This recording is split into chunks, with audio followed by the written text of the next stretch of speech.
কচড় মচড় কচড় মচড় কচড় মচড় কচড় মচড়। হাগুদা কখন যে আসবে কে জানে, টেনশনে মাথায় কাজ করছে না। উপ উপ উপ উপ কচড় মচড় কচড় মচড় কচড় মচড়। কিরে নটেন, সকালবেলায় কচর মচা শুরু করে দিছিস? আর বলে না হাগুদা, টেনশনই টেনশন। বাড়ির থেকে আমার জন্য মেয়ে দেখিছে, আজকে সেই মেয়ের বাড়ি যেতেই হবে। তা তো ভালো কথা। ভালো কথা না হাগুদা, মেয়ের বাপ নাকি বিশাল ডেঞ্জার শুনেছি। আমি একটু গোপন সূত্রে জানতে পারিছি মেয়ের বাপ বিশাল কড়া। মেয়ের বাপ করাটা কি হয়েছে? তুই কি দেখতে খারাপ নাকি? ওরে মেয়ের বাপ নাকি ইন্টারভিউ নেয়, বুঝছো? যদি ইন্টারভিউতে পাশ করতে পারো তারপর রিটেন হবে, রিটেনে যদি পাশ করতে পারো তারপরে রাশিফল দেখা হবে, সেতে যদি পাশ করতে পারো তারপর যাই বিয়ে হবে। তোর শ্বশুর তো দেখছি পুরো একদম কমেডিয়ান মাল। আরে কমেডিয়ান কি না সে আমি বুঝতে পারতেছি না, তাই টেনশনের জন্য পকাপক করে মেরে দিলাম। সাত সকালে তুই একা খাবি কেন ভাই? আমার একটু দে, আমি একটু খাই। তুমি খাবা হাগুদা? নাও। উপ উপ উপ কচর মচর কচর মচর উপ উপ উপ কচর মচর। তা বলো হাগুদা কি করা যায়? ওরে সে আমার প্ল্যান আছে, কি করা যায় কি না যায়। এই শোনো, মেয়ে দেখতে কিন্তু তোমার যেতে হবে, আমি কিন্তু একা যেতে পারবো না। আমার এমনিতেই মোটামুটি প্যান ঢিলে হয়ে যাচ্ছে মেয়ের বাপের কথা শুনে। তাহলে তুমি যাচ্ছ তো সেটা বলো তো। আজকে দরকার হয় আমরা এই যে ট্রেনে ইসি যাবো না, হকারিটি যাবো না, কিন্তু তোর জন্য মেয়ে তো আগে দেখতে হবে না। এই বয়সে যদি বিয়ে না করিস তারপরে তো পরে মেয়েটে পাওয়া যাবে না। চল চল তাড়াতাড়ি রেডি হয়ে আয়। ঠিক আছে ঠিক আছে, রেডি হয়ে আসতেছি। শোন, ওই কটার সময় টাইম দিছে? এই বলিছে কি 10টা 10-এর সময় যাতি, একদম রাইট টাইমে যাতে হবে। মেয়ের বাবা কিন্তু বিশাল টাইট। সে আমি দেখ পানি, তুই চাপ নিস না, চল। ঠিক আছে, বাড়িতে স্নান করে রেডি হয়ে আসি। হ্যাঁ এই ঠিক আছে, যাওয়ার সময় যেন আমার মাল ফাল খাস না, বাংলা মাল খেলে কিন্তু গন্ধ বেরোয়, বুঝতে পারছিস? যা খাইছিস খাইছিস, বাড়ি যে একটু ব্রাশ ফ্রাশ করে আসিস, বুঝতে পারছিস? মেয়ের বাবার কড়া আছে তো, আবার যদি মদ খাওয়ার জন্য রিজেক্ট করে দেয় তারপরে আরেক জ্বালা। ঠিক আছে, আমি কড়া এই তুলসী পাতা চাবাবানি আর কড়া ওই যে মানে লেবু পাতা চাবাইয়ে, ঠিক আছে, মুখের গন্ধটা দূর করে দেবানি। ঠিক আছে হাগুদা, বলছি কি এক ঢোক দিবা নাকি? ভারী টেনশন হচ্ছে। আরে না, কোনো ঢোক ফোক দেওয়া হবে না, তুই চলে যা যা। শালা মাধ্যমিক পরীক্ষার সময় এত টেনশন হয় নাই, কিন্তু যে যে মেয়ে দেখতে যাবো বিরাট টেনশন হচ্ছে। উপ উপ উপ কচর মচর কচর মচর উপ উপ উপ কচর মচর কচর মচর। পাস হবানি না ফেল হবানি তার কে জানে। যাই দেখি বাড়ির দিকে, যাই একটু স্যান ট্যান করে আসি। আজকে নন্টের শ্বশুরি ঠিকঠাক করে জব্দ করতে হবে, দেখি কিরকম করা। আগে ওই বাড়ি যাওয়ার আগে ওর শ্বশুরির একটু মানে কমজোরি পয়েন্ট গুলো জানতে হবে। ওর শ্বশুরির কোনো মোটামুটি গার্লফ্রেন্ড ফ্রেন্ড আছে নাকি সব জেনে এইসব কমজোরি জায়গায় ঘা দিতে হবে, নাহলে কড়া মানুষ এইভাবেই টাইট করতে হয়। নতুন প্ল্যান করতেই হবে, কিচ্ছু করার নেই। হাগুদা, তুমি এরকম রেগে রেগে আছো কেন? ওরে কোনো রাগ না, মেয়ের বাপরে কি করা যায় সেটা একটু ভাবছি। এক কাজ কর নন্টে, এই সামনে মন্দিরে একটু নমস্কার করে ভগবানের কাছে একটু প্রার্থনা করে যা, বুঝছিস? যে তোর শ্বশুর যেন তোরে একদম কড়া লেভেলের প্রশ্ন না ধরে। ঠিক বলিস, দাঁড়াও আমি একটু নমস্কার করে নেই। হে ভগবান, এইবারের মতন পাশ করাই দিও, নাহলে সারা জীবন এরকম কুমারা থেকে যেতে হবে। মাধ্যমিক পরীক্ষায় ফেল করে গেছি, তাতে কোনো অসুবিধা নাই, মোটামুটি এই পরীক্ষাটা পাশ করাই দিও। তোমার সারা জীবনের অনেক আমি ফাজলিমি করেছি, অনেক দুঃখ কষ্ট দিছি, তার জন্য আমার মাফ করে মোটামুটি বিয়েটা যাতে হয় সেই ব্যবস্থা করে দিও।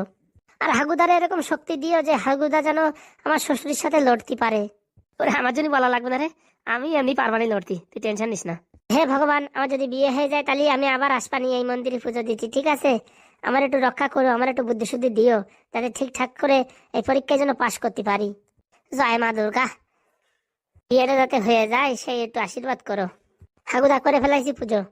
ঠিক আছে ঠিক আছে, কোনো ব্যাপার নাই। এই টাইম কত হলো? এই আর 5 মিনিট আছে, তাড়াতাড়ি চল, একদম 10টা 10-এ রাইট টাইমে ওদের বাড়ি ঢুকতে হবে, বুঝতে পারিস? টাইম দেখে কাজ করতে হবে। হাগুদা পুরো রাইট টাইমে ঢুকতে হবে? হ্যাঁ রে হ্যাঁ, মেয়ের বাপরে ইমপ্রেস করতে গেলি টাইমের মূল্য দিতে হবে, বুঝতে পারিস? আজ্ঞে স্যার। চল চল, লেট করিস না, চল। বলতেছি কি হাগুদা, ভয় লাগতেছে, একটু বাংলা মান খেয়ে নিলে হতো না? ওরে না রে না, আমি আসি তো, তুই টেনশন নিস না, চল। এই তো এখন বাজে 10টা 10, দেখি এখন থেকে ক মিনিট লেট হয়।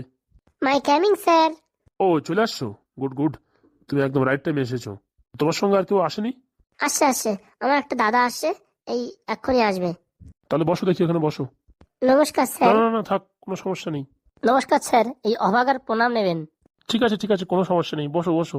কি বাড়ি বানিয়েছেন সত্যি মাইরি অসাধারণ, আমি দেখতে দেখতে আমার চোখ পুরো মুগ্ধ হয়ে গেছে। ওই আর কি, কম বেশি করে বানিয়েছি, বসো বাবা বসো। ও গিন্নি, কই আসো দেখি। শোন, তোর রাস্তায় আসার সময় যা যা বলেছি সেইভাবে কাজ করবি, ঠিক আছে? আমি হু হা দেবো, সেই হিসেবে কাজ করবি, ঠিক আছে? একদম হাগুদা একদম। আরে আসছি গো আসছি, এরকম ভাবে ডাকছো কেন? এই ছেলেরা চলে আসছে, এদের জন্য কিছু জল খাবার আনো। এ না না না না কাকা, আজকে আমরা কিছু খাবো না, আজকে আমরা উপবাস রেখেছি। ওয়া ওয়া, ইমপ্রেস।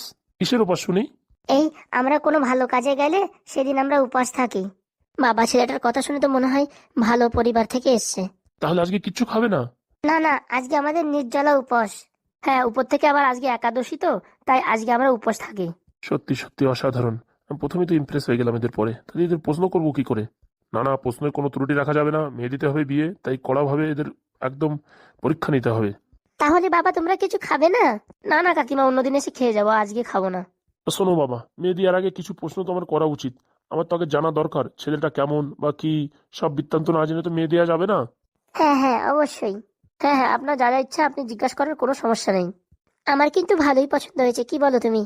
দাঁড়াও গিনি দাঁড়াও, একটু প্রশ্ন উত্তর খেলতে দাও, তারপরে বোঝা যাবে। এরকম মুখ দেখে তো বোঝা যায় না ভালো কি মন্দ। তুমি না সত্যি মাইরি এর আগে 10টা ছেলেকে রিজেক্ট করে দিলে। একটা মাত্র মেয়ে, এত টাকা পয়সা বিষয় সম্পত্তি যে কোনো কারোর হাতে তুলে দেওয়া যায় না না। তা বলছি বাবা, তোমার নামটা কি? স্যার আমার নাম হলো নীল প্রকাশ, বাবা আমার রতনলাল প্রকাশ, মার নাম সুমিত্রা দেবী। বাবা বাহ, মেঘনা চাইতেই জল, সব কিছুই তো বলে দিলে। গ্রাম হাসনাবাদ। ও, তোমার বাড়ি হাসনাবাদে? হ্যাঁ স্যার, কাজের সূত্রে আমি এই কলকাতাতে থাকি। ওয়াও ওয়াও ওয়াও, তা কি কাজ করো শুনি? স্যার আমি একটা কোম্পানিতে জব করি। কি কোম্পানি?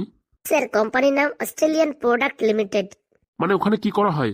স্যার ওখানে সব সায়েন্টিস্টদের কাজ। ওখানে সায়েন্টিস্টরা গবেষণা করে নতুন নতুন জিনিস তৈরি করে, বুঝতে পেরেছেন স্যার? ওই ল্যাবে আমি কাজ করি। ও বাবা, সায়েন্টিস্টদের সঙ্গে কাজ করো তুমি? একদম ফাটিয়ে দিচ্ছিস, এরকমই উত্তর দিবি, তাহলে আর কোনো চাপ নেই। তুমি কিছু বলছো বাবা? না স্যার, আমি বলছিলাম কি, টেনশন করবি না, তোর শ্বশুর মশাই যেরকম বলে সেরকম ভাবে উত্তর দিবি। হ্যাঁ হ্যাঁ, টেনশন নেওয়ার দরকার নেই, কিন্তু এখনো আমি শ্বশুর হইনি, চেষ্টা করছি হওয়ার, দেখা যাক কতদূর কি করা যায়। বলছি তোমার মাসের স্যালারি কত? স্যার মাসের স্যালারি স্যার আমার কোনো ঠিক নেই। কোনো মাসে 40,000, কোনো মাসে 60,000, কোনো মাসে 70,000। এটা ঠিক বুঝতে পারলাম না, এটা কি করে হয়? স্যার আমি একটু সেলার ডিপার্টমেন্টে আছি। যেমন আমার 30,000 প্যাকেজ আছে। এরপরে আমি যত মাল সেল করতে পারবো, মানে কাস্টমারদের সঙ্গে বুঝিয়ে যত সেল করাতে পারবো, তার উপর আমি কমিশন পাই। তা শুনি তুমি এই সেলস গুলো কোথায় করো? স্যার এগুলো আমি অনলাইনে মার্কেটিং করি। অনলাইনে ভিডিও কলে ক্লায়েন্টদের বোঝাই যে কিভাবে এই প্রোডাক্টগুলো ইউজ করতে হবে এবং এর ফ্যাসিলিটি কি কি। যেমন এই গত দুদিন হলো, এই দুদিনেই ইউএস এর সঙ্গে 1 করোড়, মানে 1 কোটি টাকা ডিল হয়েছে। 1 কোটি! তা বাবা, তো প্রোডাক্ট গুলো কি কি বিক্রি করো আমি শুনি? স্যার আমাদের এখানে অনেক রকম প্রোডাক্ট তৈরি হয়। যেমন কি যাদের মাথায় চুল নেই, তারাও যদি এই প্রোডাক্ট ইউজ করে তাদের মাথায় চুল আসবে। যাদের মুখে পিম্পলস এবং মুখে গ্লো আসছে না, তাদের জন্য আমরা ক্রিম তৈরি করি। সেই ক্রিমগুলো লাগালে একদম চকচকে হয়ে যাবে। যদি এই ছেলেটা সিলেক্ট হয়ে যায়, এর কাছ থেকে ফ্রিতে টাকের জন্য তেল নিতে হবে। পাশের বাড়ির চম্পা বৌদি সবসময় বলে টাকে চুল নেই। কিছু বলছেন স্যার? না না না, কিছু বলছি না, এই বলছিলাম কি, তো মোটামুটি মাসে তোমার কিরকম থাকে? স্যার বললাম তো 40 থেকে 70,000 টাকার ভিতরে থাকে। না না, সেটা তো তুমি পাও ইনকাম, কিন্তু এই খরচা খরচা করে কি কি থাকে বলি। স্যার পুরোটাই থাকে, আমি বেশি খরচা টচা করি না। ওই যা টাকা পয়সা হয় খাওয়া দাওয়া করে, আর আমি বাইরের কিছু খাই না, বাইরের সব জাঙ্ক ফুড আমি খাই না। ওসব খালে বডিতে সমস্যা হয়, এর জন্য আমি খাই না। Wow, very good. বলছি কি, মাঝে মাঝে এই বাংলা টাংলা খাও নাকি? না স্যার, কি যে বলেন, বাংলা তো আমার স্বপ্নেও আসে না। হ্যাঁ হ্যাঁ বন্ধু, আমার বাংলা কোনোদিন খাইনি, কোনোদিন দেখিনি কেমন কালার হয়। যাক, ছেলেটা ভালোই আছে। বলছি কি, শোনো না, আমার কিন্তু খুব ভালো পছন্দ হয়েছে, মেয়েটাকে আনবো। দাঁড়াও একটু দাঁড়াও তো, ধৈর্য ধরো। বলছি কি, তুমি যখন ঘরে আসলে তখন তোমার মুখ থেকে একটা লেবু সেন্ট বা তুলসী পাতার সেন্টের মতন আসলো, ওটা কেন আসলো? এই মরেছে, কেলো করেছে। স্যার ওটা একটা আয়ুর্বেদিক ওষুধ। মানে আমরা যে কোম্পানিতে কাজ করি, আমিও কোম্পানিতে কাজ করি, তো আমি তো ওই কোম্পানিতে মোটামুটি এই গেটম্যান, ওয়াচম্যান, আর আমার এই যে যে ভাইটা আছে সে সুপারভাইজার, সে মানে বিশাল বড় পোস্টে আছে। ও, সেটা তো ঠিক আছে, কিন্তু আমার প্রশ্নটা সেটা ছিল না। হ্যাঁ স্যার, আমি ওটারই উত্তর দিচ্ছিলাম। বলছি ওই নিম পাতা, তুলসী পাতা, লেবু পাতা এইসব মিক্স করে আমরা প্রত্যেকদিন খাই, মানে এক্সপেরিমেন্ট করার জন্য, যেগুলোই বডিতে কিরকম এনার্জি প্রদান করে। ও হো হো, তাই নাকি? হ্যাঁ, আমাদের কোম্পানিটা পুরোই আয়ুর্বেদিক, পুরো আয়ুর্বেদিক প্রোডাক্ট। এর জন্য আমরা মাঝে মাঝে টেস্টিং করি, তার জন্য আমাদের নিজেদের খেতে হয় আগে। বলছি, তোমার এই আয়ুর্বেদিক প্রোডাক্ট খেতে খেতে তোমার মাথার চুলগুলো উঠে যায়নি তো? না স্যার, আমার মাথার চুল তো আছে, এটা একটা স্টাইল। এই স্টাইলের জন্য আমি এরকম ভাবে থাকি। Wow wow, nice style.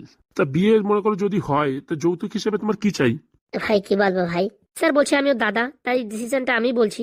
আমাদের কিচ্ছু দরকার নেই, আপনি যেভাবে পাঠাবেন আমরা সেভাবেই রাজি। ওয়াও, সত্যি অসাধারণ ছেলেটা। বলছি একটা কথা না বলে পাচ্ছি না। বলছি কি, আপনি কি এই চায়ের আবার নাকি এই দেয়ালের পাশে এত সুন্দর একটা চায়ের ফটো লাগিয়েছেন? একদম ঠিক ধরেছো। না না, ঘরটা খুব সুন্দর বানিয়েছেন। এমন মানে ডেকোরেশন করেছেন, আমাদের কোম্পানিতেও এরকম ভাবে আছে। তা বলছি, আমি কি তোমাদের কোম্পানিতে আসতে পারি? হ্যাঁ হ্যাঁ অবশ্যই আসতে পারেন, কিন্তু কোম্পানির ভিতরে আইডি কার্ড ছাড়া ঢোকা যায় না, বুঝতে পেরেছেন? তাহলে বাইরে থেকে দেখতে পারবো তো? অবশ্যই অবশ্যই। আমাদের ওই মানে মোটামুটি এই অফিসের ভিতরে ফোনও অ্যালাউ নেই তো। যদি আসেন, এই আমার দাদা আপনাকে দেখিয়ে দেবে, এই দাদা বাইরেই থাকে। হ্যাঁ হ্যাঁ, কোনো সমস্যা নেই, আপনি যদি আসেন আমি কোম্পানির পাশ থেকে আপনাকে সবকিছু দেখিয়ে দেবো, কিন্তু কোম্পানির ভিতরে এন্ট্রি নেই, আমায় পর্যন্ত এন্ট্রি করেন আর আপনাকে তো দেবেই না আসতে। ওহো, ঠিক আছে ঠিক আছে। তো আজকের কথাবার্তায় তো মনে হচ্ছে তোমরা ঠিকঠাক পাস করে গেছো। আর পরবর্তী আমি একটা রিটেনে নেব, মানে আমি তোমার কোম্পানি ভিজিট করব, তারপরে আমি ফাইনাল ডিসিশন নেব। এই রাশির কথা শোনো, রাশির। বলছি তোমার রাশিফলটা কি জানতে পারি? এই বলছি, আমার রাশির তুলা রাশি। ও বাবা, স্পেশাল চোর ফোর থাকলে ধরা যাবে। তা তুলা রাশিটা তুমি কোনোদিন চোর ধরেছো বাবা হাত চালান দিয়ে? না কাকিমা, সেরকম এখনো সৌভাগ্য হয়নি। আমি এসব বলি না তো কাউকে, আপনারা জিজ্ঞাসা করলেন তাই বললাম। বাবা, ভেরি গুড ভেরি গুড। তা আমি খুব শীঘ্রই 1-2 দিনের ভিতরে আসছি, হ্যাঁ। এসে আমি তোমাদের কোম্পানিতে ভিজিট করে তারপরে একটা মার্কস তৈরি করব, তোমাদের জানাবো। তা কবে আসবেন কোম্পানিতে? এই দেখি, কালকে আমার একটু কাজ আছে, পরশুদিন আসবো। ঠিক আছে ঠিক আছে, আপনার কোনো সমস্যা নেই, আপনি চাইলে এখনো আসতে পারেন। এখনই যাবো? কি বলছো? এই কেলো করেছে। না স্যার, এখনই যাওয়ার দরকার নেই, আজকে আমরা ছুটি নিয়েছি, আজকে বাড়িতে গিয়ে একটু রেস্ট করে আপনি কালকে চাইলে আসতে পারেন, কোনো সমস্যা নেই। ফোন নাম্বারটা নিয়ে রাখুন, ফোন করবেন, আমরা ওখানে আপনার সঙ্গে কানেক্ট করে নেবো। হ্যাঁ হ্যাঁ, বলো দেখি, ফোন নাম্বার বলো। 32570098, বুঝেছো? ওকে ওকে, কোনো সমস্যা নেই। বলছি কি, আপনার এই যে টাইলস গুলো লাগিয়েছেন না, খুব সুন্দর, অসাধারণ, মনে হচ্ছে এগুলো রাজস্থান থেকে অর্ডার করেছেন। একদম ঠিক ধরেছো বাবা, একদম ঠিক। বলছি আপনাদের মেয়েকে কি একটু দেখতে পারবো? হ্যাঁ হ্যাঁ, দেখতে পারবে, কোনো চাপ নেই। মেয়ে দেখে তো পছন্দ হবে, কোনো সমস্যা নেই। কিন্তু আগে তোমাদের রিটেনে পাস করতে হবে তারপরে। কারণ কি, আমি চাই না আমার মেয়ে প্রত্যেকটা ছেলের সামনে এসে ঘোরাঘুরি করুক আর সবাই কমেন্ট করুক, জিজ্ঞাসা করুক। এর জন্য আগে ছেলে আমি ফাইনাল করব, তারপরে তার সঙ্গে তার কথাবার্তা হবে, বুঝতে পেরেছো? ও বাবা, মেয়ে নিয়ে কোনো চাপ নেই, মেয়ে যেমন সুন্দরী তেমন সুশীল তেমন ভদ্র, বুঝেছো? হ্যাঁ হ্যাঁ ঠিক আছে, তাহলে আপনি আসেন, কথাবার্তা বলে তারপরে দেখা হবে, কথা হবে। হ্যাঁ হ্যাঁ ঠিক আছে, তাহলে তোমরা আসো তাহলে, হ্যাঁ এখন। বলছি কিছু খেলে না তো? বললাম না কাকিমা, আজকে আমাদের ফার্স্ট, আজকে আমরা উপোস থাকবো, আজকে আমরা খাবো না। আসার সময় দুটো বাংলা মাল মেরেছি, আর কত খাবো বল। কি বললে? কি বাংলা না কি বললে? না স্যার, বলছিলাম আমরা বাঙালি মানুষ তো, আমরা একটু মানে ভগবানের প্রতি বিশ্বাস বেশি, তাই একটু আমরা একটু ফাস্টিং করি, তাই বলছিলাম আস্তে আস্তে। ঠিক আছে ঠিক আছে, যাও তাহলে। আর দেরি করো না, বাড়ি গিয়ে একটু রেস্ট করো, আমি পরশুদিন তোমাদের সঙ্গে দেখা করছি। অবশ্যই স্যার, অবশ্যই। তাহলে আসি, আপনাদের সবাইকে প্রণাম জানাই। বাবা, ছেলেটা তো খুব ভদ্র আছে, আমি তো রাজি, তুমি দাও না দাও আমি কিন্তু মেয়ে দেবো কে। ঠিক আছে কাকিমা, আসি তাহলে। হ্যাঁ বাবা, ভালোভাবে যেও। চল ভাই, তাড়াতাড়ি চল। বললে হবে না, ছেলে দুটো কিন্তু ভালোই আছে। হ্যাঁ হ্যাঁ, কথাবার্তা বলে তো ভালোই মনে হলো। এখন দেখা যাক কিরকম হয়, রিটেনে পাস করতে হবে তো। হ্যাঁ হ্যাঁ, রিটেনে পাস করে যাবে, কোনো সমস্যা নেই। আমার তো মনে হচ্ছে এই ছেলে দুটোর ভিতরে অনেক ভালো মানসিকতা আছে। হ্যাঁ বউ, যতই বলো, আগে রিটেন না নিয়ে কোনো কথা হবে না। তারপরে এই মোটামুটি রাশিফল দেখা হবে, তারপরে সব হবে। হ্যাঁ বাবা, তুমি যেটা ভালো বোঝো সেটা করো, এর আগে তো 10টা ছেলেকে রিজেক্ট করে দিলে। কিন্তু বউ, আমার মনে একটু সন্দেহ সন্দেহ হচ্ছে। ছেলেটা তুলসী পাতা লেবু পাতা খেয়ে আসলো, বুঝতে পারলাম না বাংলা মালটাল খায় না তো। ছি ছি ছি, তুমি যে কি বলো, ওরা আজকে উপোস রয়েছে আর বাংলা মাল খাবে? তোমার সত্যি একটু মুখে আটকায় না গো। কে জানে, আমার মনে সবসময় একটু সন্দেহ সন্দেহ চলে, বুঝেছো? যে আজকালকার এরকম বেয়াদব ছেলের ভিতরে এরকম দুটো পদ্ম ফুল কোথায় ফোটে? আরে ফোটে গো ফোটে, কাদার ভিতরে পদ্ম ফুল ফোটে, তুমি কি জানো? ফুটলেই ভালো। যাই বাবা, একটু রেস্ট করি, দেখি একটা লিস্ট বানাই কি কি এদের চেকিং করতে হবে, সবকিছু একটা লিস্ট অনুযায়ী এদের মোটামুটি ইন্টারভিউ নিতে হবে, তাহলে জানা যাবে। তা শুনি, প্রত্যেকদিন তুমি ছেলে পেলেদের উপর খেপে যাও, আজকে তো খেপে যাওনি। কি আর খেপে যাব বল? বিয়ে হোক না হোক, ছেলেটা এসেই প্রথম আমায় নমস্কার করলো, তখন আমার মনটা কিরকম আইসক্রিমের মতন হয়ে গেল। ও বাবা, তাই নাকি? হ্যাঁ রে হ্যাঁ, আর কি বলবো। যা যা বউ, ভালো করে রান্না কর যা। হ্যাঁ করছি, তুমি হাত মুখ ধুয়ে এসো। যাই বলো তাই বলো, ছেলে দুটোর উপর কিন্তু আমার একটু সন্দেহ আছে। এত ভদ্র কি করে হয়? আমি তো এত ভদ্র ছিলাম না কোনোদিন। আর এই দুটো ছেলে এরকম ভদ্র, আমার কিরকম একটা মনে একটা খটকা লাগছে। এর মনের ভিতরে এরকম লাগছে, মনে হচ্ছে খটকা লাগছে, এরা প্ল্যানিং করে আসছে, এরকম মনে হচ্ছে। দেখা যাবে, কোম্পানিতে গেলে সব জানাবে। তা কিরকম হলো ইন্টারভিউ বল দেখি। আগে একটু বাংলা খেয়ে নি, তারপর দাঁড়াও। কচড় মচড় কচড় মচড় উপ উপ, কচড় মচড় কচড় মচড়। সত্যি হাগুদা, তুমি যদি না থাকতে আজকে বিয়ে তো দূরের কথা, ওর বাবা গেট থেকে ধাক্কা মেরে বের করে দিত। ওরে, ও নিয়ে করে চাপ নিস না, আমি আছি তো, কি করে কারে ইমপ্রেস করতে আমার জানা আছে। সত্যি হাগুদা, তুমি যেভাবে আমায় বোঝাইছো আর যেভাবে তুমি ট্রেনিং দিছো, যদি না দিতে আমি তো যাওয়ার সাথে সাথে 1 মিনিটে রিজেক্ট হয়ে যেতাম। যেই বলতাম ট্রেনে হকারি করি, ও লাথি মেরে বের করে দিত। ওরে অত চাপ নিস না, আমি তো আছি। তুমি তো আছো, এখন নতুন একটা উপাত খাড়া হয়েছে, ওর বাবারে কোম্পানি দেখাতেই হবে। ওরে তুই চাপ নিস না, আমি কোম্পানিকে আরো ইমারত খাড়া করে দেবো তোর জন্য। আর সিকিউরিটি গার্ড আমি হব, তুই তো ভিতরে থাকবি, বলে দিতিস তো, তোর সাথে তো দেখা হবে না, তোর সাথে ফোনে কথা হবে। আর ওর বাবা তো ভিতরে যেতে পারবে না, পাশ দিয়ে দেখে চলে আসবে। আর কোনো একটা কোম্পানির সাথে ওয়াচম্যানের সাথে সেটিং করে আমি কানেক্ট করে দেবানি, কোনো সমস্যা নেই। সত্যি হাগুদা, তুমি অসাধারণ। তুমি আমার জন্য যা করিছো, আমার মা বাবা কেন, আমার 14 গোষ্ঠীর লোকও কোনোদিন করতো না। এ সারা জীবন আমার এরকম কুমারও থেকে যেতে হতো, সিঙ্গেল লাইফ। ওটা এত কিছু না, আমার অ্যাসিস্ট্যান্টের জন্যই তো আমি মানে মোটামুটি এই তোরে চান তারাই নিয়ে যেতে পারি। সত্যি আকুদা, তুমি অসাধারণ, তুমি অমায়িক, তুমি মাইন্ড ব্লোয়িং। হয়েছে হয়েছে, আর কান্না করতে হবে না। একটু হাসে, একটু স্মাইল দে তো দেখি। হি হি হি হি হি। তুমি না থাকলে আজকে তো আমার বিয়ে হতো না। তুমি না থাকলে মেয়ের বাবা আমায় পাস করাতো না। তুমি না থাকলে আমার প্রশ্নের উত্তর হতো না। হাগু না থাকলে আমার তো পায়খানা হতো না। তুমি না থাকলে মেয়ের মা তো ইমপ্রেস হতো না। তুমি না থাকলে রিটেন দেওয়ার ভাগ্যই হতো না। তুমি না থাকলে মেঘ করে যেত বৃষ্টি হতো না। সত্যি রে, খুব ভালো গান গাইলি। ওই আর একটু একটু। দেখি একটু বাংলা খেয়ে নিতাম। কচর মচর কচর মচর উ উ, কচর মচর উ উ। ঠাকুরদা, এখন কোম্পানি সেট আপ করতে হবে। কোনো চাপ নিস না বৎস, আমি তো আছি। আজকাল সব মেয়ের বাবাদের ছেলে চাকরিওয়ালা চাই, এত চাকরি কোথায় পাবো? হ্যাঁ, তা বন্ধুরা রেডি থেকো হাগুদা কি করে কোম্পানি সেট আপ করে দেখার জন্য।